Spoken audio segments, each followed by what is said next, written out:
Imaginémonos, especulemos que tenemos una paciente joven con un linfoma de Hodgkin avanzado de reciente diagnóstico. Y llega la hada madrina del Hodgkin, no vamos a mencionar quién es, y dice, en este paciente no tienes ninguna consideración de costos para el tratamiento que tú elijas. ¿Qué es lo que tú elegirías? Hola, yo soy Laura Corín de Argentina. Yo soy Guilherme Perini de Brasil. Y yo soy Joaquín Díaz de Chile, y esto es Fase 3, tu podcast de análisis clínico en linfoma y leucemia linfocítica crónica. En español y en portuñol.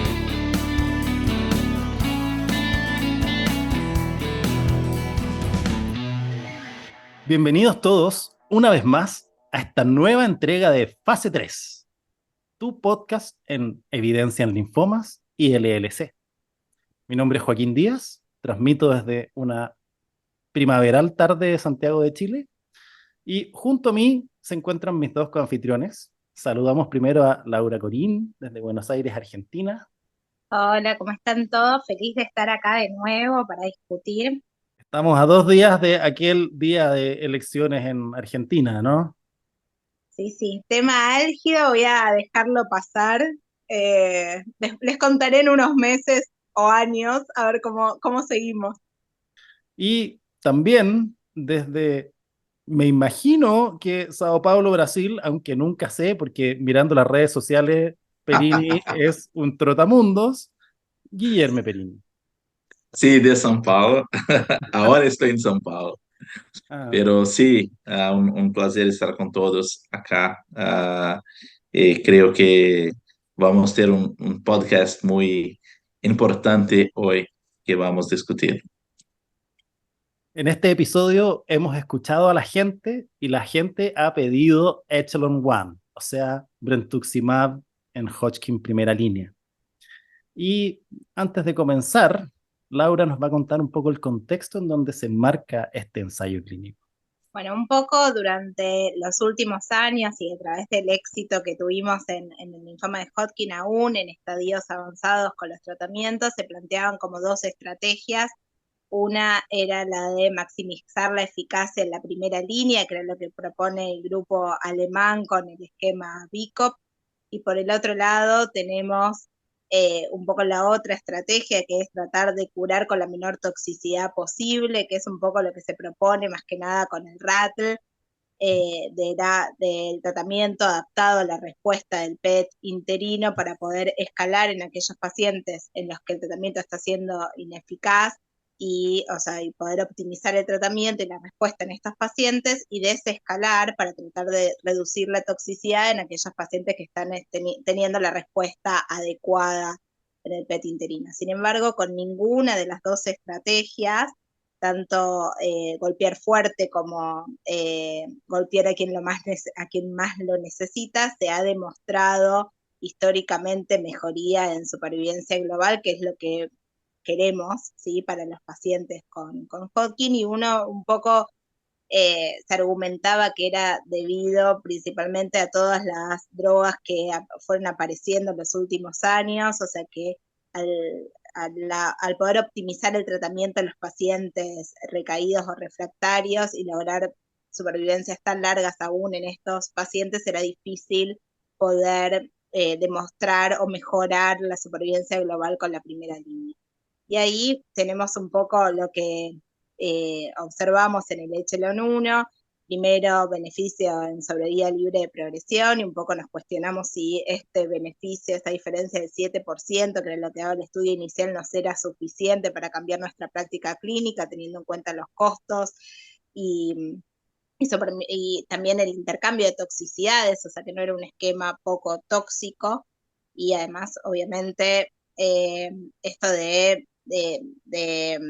estamos muy acostumbrados a adaptar la respuesta al PET, y el PET en este caso pasaba a estar como totalmente en un segundo plano, hasta que en esta última publicación de con seguimiento a 6 años se observa por primera vez en un estudio randomizado en Hodgkin en primera línea beneficio en supervivencia global. Por primera vez y esperamos que no por última. Esperemos Entonces, que no por último. ok, entonces vamos al ensayo clínico. Estamos hablando de la publicación Echelon One, pero el análisis de sobrevida. El nombre de la publicación es Overall Survival with Brentuximab Vedotin in Stage 3 or 4 Hodgkin's Lymphoma. Esto fue publicado en el New England Journal of Medicine el 28 de julio del 2022 por Stephen Ansel de la Mayo Clinic, más el grupo de estudio de Echelon One. Y corresponde a un ensayo clínico randomizado, multicéntrico, etiqueta abierta, o sea, open label, fase 3, que compara la estrategia de AABD, o sea, brentuximab vedotin, Adcetris, más ABD, versus nuestro clásico y querido ABVD, como terapia de primera línea en pacientes con linfoma de Hodgkin avanzado. La población de estudio fueron pacientes mayores de 18 años con confirmación histológica de linfoma de Hodgkin en etapas avanzadas, 3 o 4 de Ann Arbor, y la randomización fue 1:1 a esta terapia, digamos, intervencional experimental, que es el AABD, eso sí, en la dosis de 1.2 miligramos por kilo, diferente de la 1.8 que habitualmente utilizamos en otros escenarios, versus ABVD, o sea, la clásica quimioterapia, por 6 ciclos. Posterior a un análisis interino de seguridad, que se observó un poquito de aumento de las neutropinas febriles, se recomendó el uso generalizado de estimulantes de colonia en AABD, por lo tanto esto tiene una implicancia, digamos, en los costos. Y el diseño original, tal como hablaba Laura, el desenlace era la sobrevida libre de progresión, pero modificada, ya hablaremos de eso. Y en este reporte, finalmente, lo que tenemos es la noticia que impactó a todos, un beneficio en sobrevida global. Estaban randomizados 664 pacientes a la rama AABD y 670 pacientes a ABD, y de la rama con brentuximab, 39 fallecieron en el seguimiento a 73 meses, y en la rama ABBD 64 fallecieron, dando un hazard ratio de 0.59. Esto, traducido en sobrevida global a 6 años, es 93.9% versus 89.4%, con una mediana de sobrevida global no alcanzada. Y el punto específico a comentar posteriormente es estas muertes, cómo se desglosan, y efectivamente hay un efecto de menor muertes por progresión del linfoma de Hodgkin, pero además hay una diferencia importante de segundas neoplasias en la rama ABVD. Así que con esos resultados nos vamos a lanzar a la discusión. Guy, ¿quieres partir con algo? Yo tengo un juego que proponer, pero no has hablado, así que parte tú primero si quieres. Y bueno, creo que es muy difícil que nosotros no consideramos brentuximab ABD como uno de los standard of care para linfoma de Hodgkin, porque ahora hay una diferencia clara de sobrevida global. Claro que nosotros sabemos que hay algunos datos en este estudio, en especial el facto que no podemos sacar la bleomicina, que tuvimos 12, si no me engano, 12 muertes por toxicidad pulmonar en este estudio, cosa que nosotros no vemos en nuestras prácticas clínicas, en nuestros hospitales, porque sacamos la bleomicina. Pero creo que esto es un estudio como un vino. Conforme se pasa el tiempo, se va mejorando. Yo estaba en la plenaria de ASH en creo que 2018, en que fue presentado los datos iniciales. Todos estaban, solo 7%. Después, solo más en estadio 4 de que estadios 3, y después esto va cambiando, cambiando, cambiando. Ok, entonces para todos hay una diferencia de sobrevida libre de progresión. Ok, muy probablemente hay una diferencia de sobrevida global. Y ahora, después de 6 años, hay una diferencia de sobrevida global. Entonces, creo que es muy importante sabermos, tenemos esta idea de que es un estudio fase 3 muy grande, con muchos centros, incluso Brasil, y que hay una diferencia de sobrevida global. Entonces, si puedo hacer BVAVD, creo que voy a hacer en mis pacientes. Bueno, ahí va mi juego. Imaginémonos, especulemos que tenemos una paciente joven con un linfoma de Hodgkin avanzado de reciente diagnóstico. Y llega la hada madrina del Hodgkin, no vamos a mencionar quién es, y dice, en este paciente no tienes ninguna consideración de costos para el tratamiento que tú elijas. ¿Qué es lo que tú elegirías, Laura? Es que, a ver, si no tengo consideración de costo y en un estadio avanzado, en una paciente joven, probablemente con este beneficio en sobrevida global elija Brentuxi ABD en combinación. Yo no, a ver, no pienso que sea la panacea. Claramente yo tengo muchos pacientes tratados con este esquema y no dudo que es más tóxico. O sea, creo que cualquiera de nosotros que trata Hodgkin puede decir esto. Eh, es un esquema que no solo por la neutropenia es más tóxico, o sea, la neuropatía periférica, no sé, pacientes que tienen más fiebre, aunque no sea una neutropenia febril, o sea, vemos como otro perfil de toxicidad que no estamos, o sea, que con el ABVD no lo vemos, o sea, que creo que en términos de toxicidad, si bien la mayoría de los efectos son reversibles, no es tan fácil el manejo, ¿sí? Eso por un lado. Eh, Después, un poco yo siempre me pongo a pensar en que cuando hay beneficio en supervivencia global eso es medio indiscutible, ¿no? Es lo que uno está buscando. Lo que le criticamos a los estudios es que los pacientes no viven más, ¿sí? Entonces, en este caso logramos que vivan más y está bien a costa de un poquito más de toxicidad, así que creo que es lo que tenemos que buscar.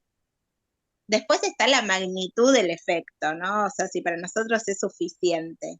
Y en ese concepto está de la mano de, o sea, cuánto era posible, ¿no? O sea, si uno mira la supervivencia global a 6 años de la rama control es excelente, estamos casi en un 90%, ¿no? 89 y monedas, ¿sí? Entonces, ¿cuánto más podía aportar sumar el Brentuxi en la primera? O sea, un 4,5% es un montón, porque lo máximo era un 10%, o sea, era que vivan todos los pacientes, ¿no? A 6 años. O sea que ya de por sí, creo que la magnitud del efecto está bien, estoy conforme con la magnitud del efecto, y si uno mira el número necesario para tratar, para salvar una vida, sería, o sea, un evento de supervivencia global, es 22, o sea que es un número también, calculo que bastante aceptable teniendo en cuenta los buenos resultados que tenemos con el Hodgkin. Y después otro aspecto que tenemos que considerar, principalmente porque estamos hablando de Latinoamérica, más allá de los costos, es lo que se le critica un poco a este estudio, ¿no? Que es la rama control, que es ABVD y no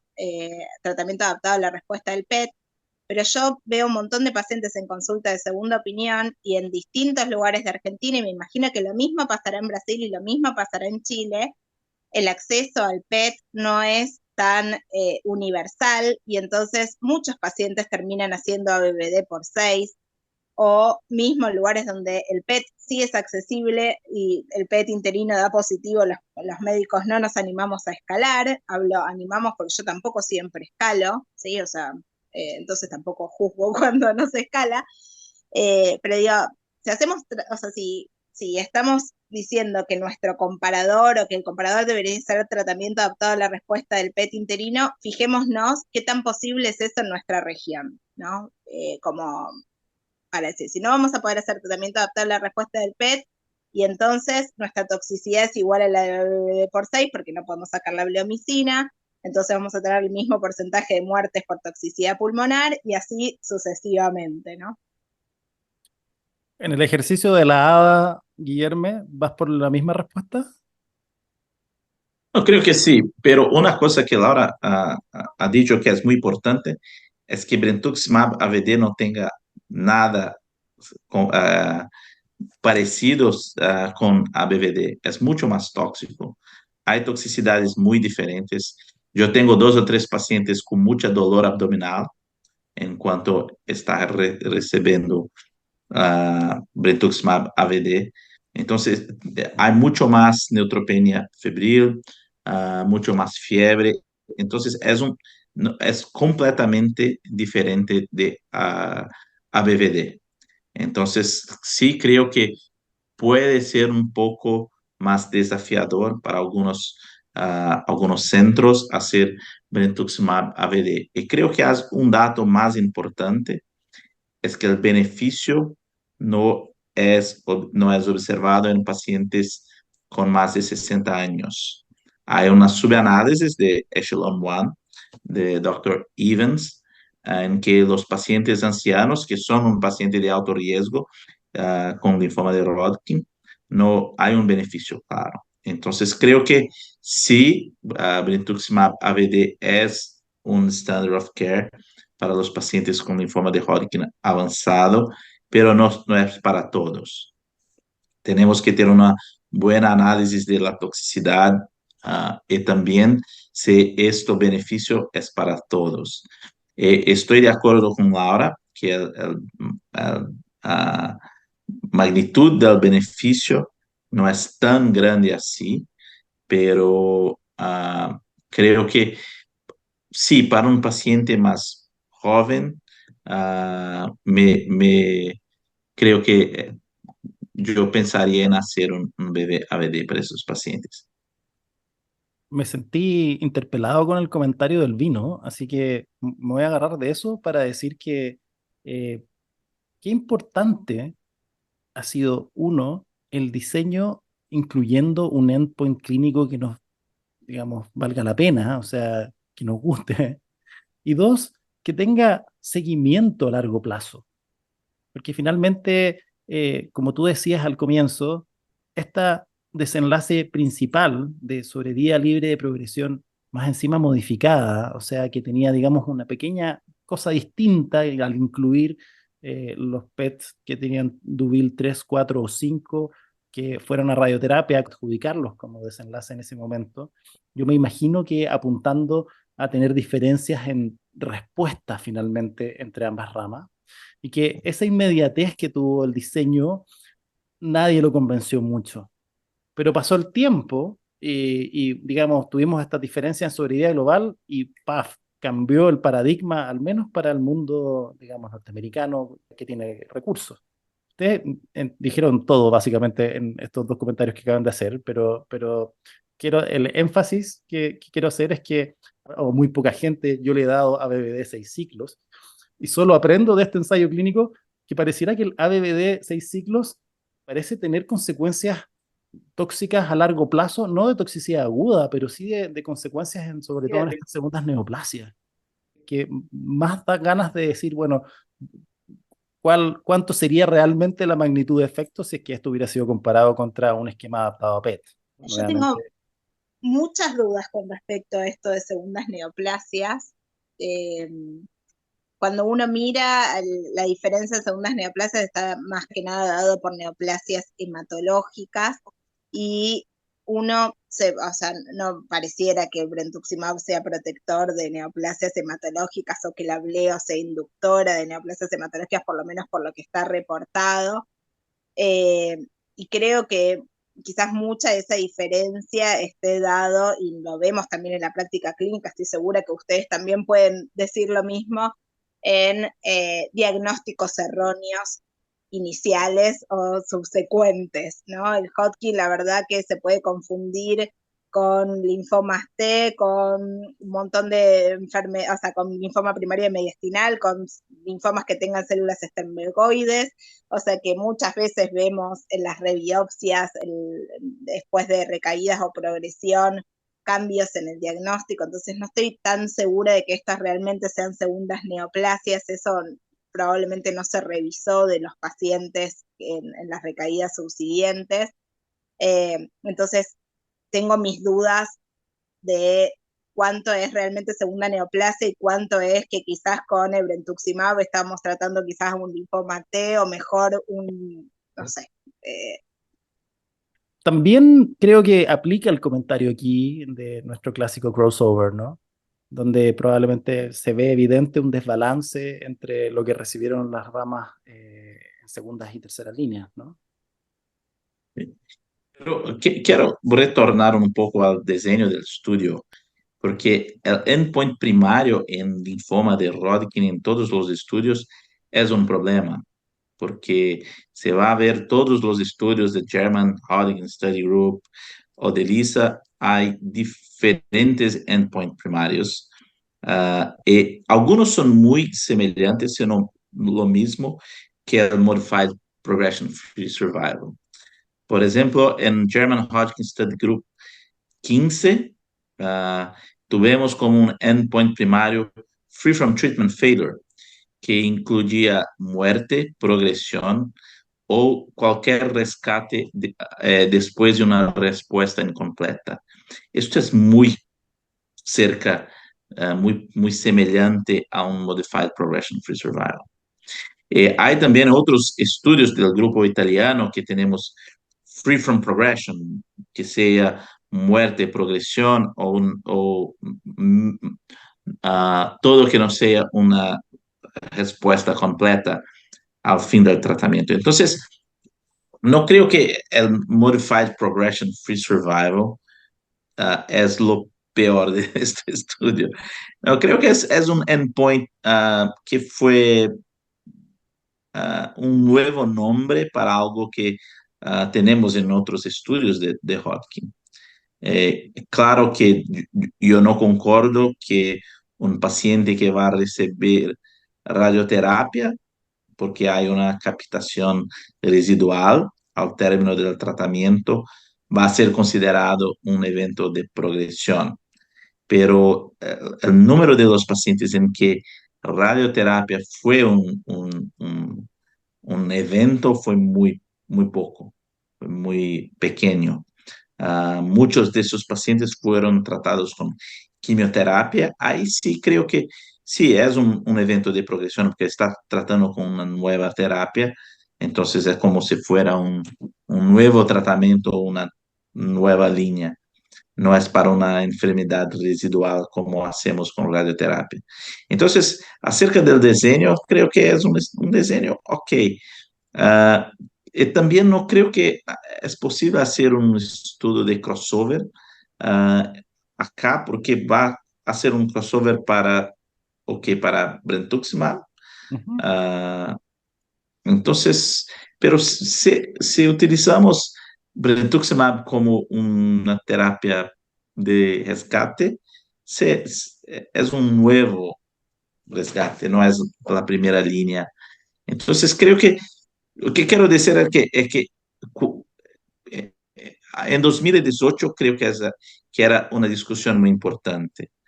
Ahora, con 6 años, creo que hay una diferencia de sobrevida global. Pero creo que sí hay algunos datos que se va a ver las terapias subsecuentes. Creo que Laura está completamente correcta porque hay algunos pacientes que fueron tratados con clorambucil ah, después de ABVD, pero clorambucil no es una terapia para Hodgkins. Se fue un Richter con Hodgkins o se fue un diagnóstico errado, es posible, pero nosotros no tenemos esta información. Creo que lo más importante para mí y que es lo más grave es que después que el estudio se empezó, y que tuvo muchos más casos de neutropenia febril, hay un amendment para que se haga, GCSF para estos pacientes, pero no hay un amendment para que se pueda sacar la bleomicina. Entonces, hay una diferencia de adaptación en cuanto al estudio está desenrolando. Entonces, creo que esto es un problema que estoy un poco más desconfortable. Sí, ahora yo voy Lo a que seguir, digamos, insistiendo en que si la hipótesis final del estudio es que el brentuximab vedotin es de las drogas más eficaces que podemos tener en Hodgkin, digamos, el tener un desbalance, ¿cómo se llama?, en la administración total, digámoslo así, podría tener un impacto. O sea, si finalmente todos en la rama ABVD lo recibieron y solo un porcentaje en la rama ABVD, dije ABD, pero la primera vez, ABVD la segunda vez, eh, evidentemente podría tener un impacto en la eficacia. Ese es mi punto. Pero, Es digamos, difícil como analizar un poco el tema de las terapias subsiguientes. Para empezar, tengamos en cuenta que en segunda línea brentuximab es una indicación off-label, ¿no? O sea, tanto brentuximab como los esquemas que a veces uno utiliza en combinación con quimio, no es una indicación aprobada en segunda línea. Entonces, era difícil poder hacer un crossover ahí o sea, o permitir, o sea, como asegurar una terapia en la recaída con brentuximab, porque no, o sea, no es algo que esté aprobado. Después, cuando uno analiza todas las terapias subsiguientes, o sea, 69 de 157 pacientes que recibieron ABVD y que necesitaron terapia subsiguiente recibieron brentuximab, hoy día tampoco parece tan loco, ¿no es? O sea, en la segunda línea uno podría utilizar quimio más trasplante, después quizás en el momento de la recaída post-trasplante por el keynote, los inhibidores del Pembro está favorecido por encima del Brentu, entonces, digo, no me parece tan raro que no, o sea, o tan fuera de lo estándar que haya pacientes que en las recaídas no hayan recibido brentuximab, digo, en la práctica normal. Lo que sí me choca un poco es de que de 28 pacientes que mueren por progresión y 25 de esos 28 la rama BD reciben terapia subsiguiente, solo 13 de esos 25 reciben brentuximab. O sea, que hay pacientes que se mueran por progresión del Hodgkin sin haber recibido brentuximab. Eso sí me choca. Digo, Sí. para que se te muera un paciente con Hodgkin, tiene que haber recibido, o por lo menos hoy en nuestra práctica, esos pacientes pasaron por Brento, pasaron por un inhibidor de checkpoint, y ahí es aceptable que se mueran. No es aceptable que se te mueran antes de haber recibido todas las terapias disponibles. Y en el 2018 eso ya estaba disponible para su utilización tipo como con acceso global, podríamos decir. Sí. lo que Pero creo pasa, que esto es probablemente el culpado sea Brasil, porque en nuestro servicio público nosotros no tenemos acceso a brentuximab o a un checkpoint inhibitor como una terapia estándar. Entonces, esto es una discusión muy difícil, pero muy importante y que siempre tenemos acá, que es que llamamos de post-protocol therapy. Entonces, sí, creo que esto es un problema en nuestra realidad. Vamos a ver esto en muchos estudios que son conducidos acá con nosotros. Entonces, creo que sí, es muy difícil si pensamos que todos los pacientes tuvieron acceso a todo, si la magnitud de diferencia en sobrevida global va a ser tan importante así. Creo que está correcto. O sea, aprovechando que es un podcast de discusión de ensayos clínicos y también teniendo en cuenta que somos de Latinoamérica, que 6 brentuximab, o sea, 6 ciclos de brentuximab añaden un montón de costo adicional. Si ustedes tuvieran el poder de iniciar un ensayo clínico de investigador, si utilizarían estrategias adaptadas al PET, si les gustaría hacer, no sé, o sea, eventualmente o partir de pensarlo como de un ensayo pro de Latinoamérica, porque obviamente a la industria esto no le interesa, si uno puede desescalar a ABD los que tienen PET interino negativo, o empezar con ABVD y escalar a Brento ABD los que tienen PET positivo, no sé si cuál de las estrategias les gustaría más, si les parece interesante, no sé, un poco para abrir la discusión también en las posibilidades de lo que nos interesa como región. Para mí, lo más importante sería descalonar para ABD. Debo decir que en algunos pacientes que tienen mucha toxicidad muchas veces saco el brentuximab después de 2 o 3 ciclos, porque algunos pacientes no van a tolerar brentuximab AVD. Entonces, creo que es un dato que es muy importante, pero que nosotros no vamos a tener, porque nadie va a conducir un estudio como esto. Y en la misma dirección, creo que brentuximab AVD es un, un tratamiento condenado a estar en pasado con los datos actuales de SWOG 1826 con Nivo AVD. Entonces, creo que el futuro de Hodgkin, creo que no vamos a tener mucho espacio para Brentuximab AVD en primera línea si los datos se confirmen. Entonces, creo que vamos muy probablemente en el futuro tener que hacer un nuevo podcast para hablarmos de Nivo AVD en estos pacientes. Y bueno, de lo conversado aquí, me parece que el establecer un buen desenlace que subrogue la sobrevida global en Hodgkin todavía es una tarea pendiente. Y creo que los biomarcadores por ahora no nos están ayudando tanto tampoco. Entonces, de todas maneras, dentro de ese diseño, súper interesante, evidentemente, lo que proponen, y vamos a ver iteraciones de ensayos clínicos con checkpoints y con Rentuxi y de distintas formas, pero lo que nos compete a Latinoamérica, porque finalmente, si uno tuviera que ponerle como el título a este podcast, que no lo hemos hecho todo ahora, pero es, bueno, ¿cuánto cuesta realmente esta magnitud de efecto de sobrevida global? Porque Sí, finalmente lo que va a determinar que esto lo implementemos realmente es la costo-efectividad. Y sí, por ahora no ha parecido algo tan brillante en esa misma no, línea, porque tenemos muy no, buenas terapias de todas maneras. Entonces, evidentemente que si uno pudiera hacer un enfoque un poquito más racional en términos de, ok, puedo ajustar y desescalar y disminuir la toxicidad y mejorarlo o mantener muy buenos números, evidentemente que sería un argumento mucho mejor del argumento que ya es relativamente bueno, pero muy caro. Y para nosotros, eso siempre va a ser un peso. sí. Muy bien. Guy, te robé un poco la pega, pero ¿cómo bajamos esto a Latinoamérica?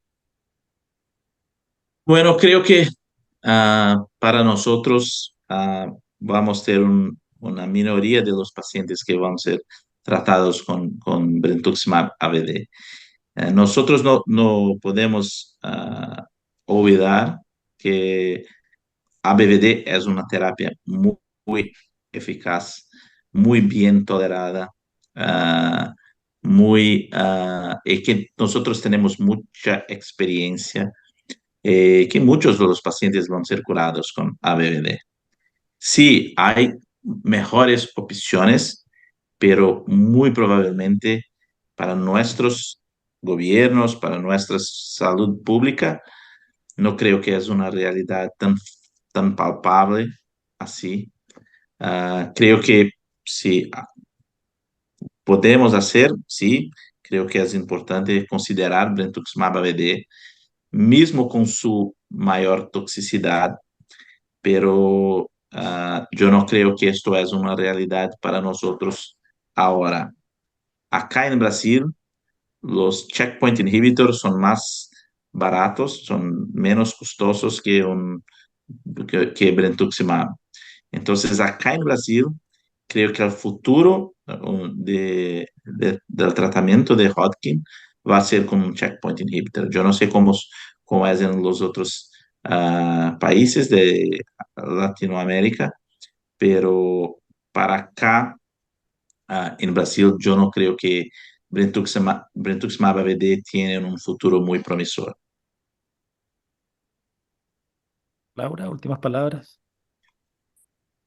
Bueno, creo que, eh, o sea, como que el objetivo del Hodgkin sigue siendo curar al máximo número de pacientes posibles en la primera línea. va en línea con lo que vamos viendo en todos los estudios y es de llevar a las drogas que tenemos más eficaces en recaídas refractarias a la primera línea, pero creo que tenemos que aprender de lo que ya vimos y es tratar de curar con la menor toxicidad posible. La neuropatía periférica en los pacientes jóvenes tampoco es un tema menor. Eh, el tema de la fertilidad que no charlamos, eso, o sea, por lo menos estos resultados muestran, este trabajo muestra resultados favorables, o por lo menos no desfavorables respecto de la preservación de la fertilidad, a diferencia de lo que pasa con el BICOP, y creo que un poco, si los resultados del NIVO ABD persisten después, más allá del año, si vemos que con el seguimiento a largo plazo seguimos teniendo esas curvas maravillosas que vimos en el trabajo de SWOG, que un poco en principio no se ve tanto plató, se siguen viendo eventos un poco más tardíos también, así que va a ser muy necesario ver el seguimiento más a largo plazo, y ya vimos lo importante que es en este estudio. Creo que la tendencia va a ser más en ir de checkpoint en primera, y el Brentu va a quedar reservado para los pacientes con enfermedad recaída refractaria, que van a ser cada vez menos. Bueno, pero si no está permitido o no está aprobado en recaída y no nos gusta tanto en primera línea, entonces lo dejaremos en esa super indicación que no tiene ninguna controversia, que es la consolidación por trasplante. Era un chiste, ya. Sí, sí, Ok, me di cuenta. con eso despedimos esta edición de fase 3. Espero que les haya gustado. Síganos, escúchanos, mándennos ideas. Estaremos pronto en H. Intentaremos reportar algo en vivo desde allá. Y espero que tengan una muy buena tarde, muy buena semana, muy buen mes. Y nos vemos para el próximo capítulo. Adiós.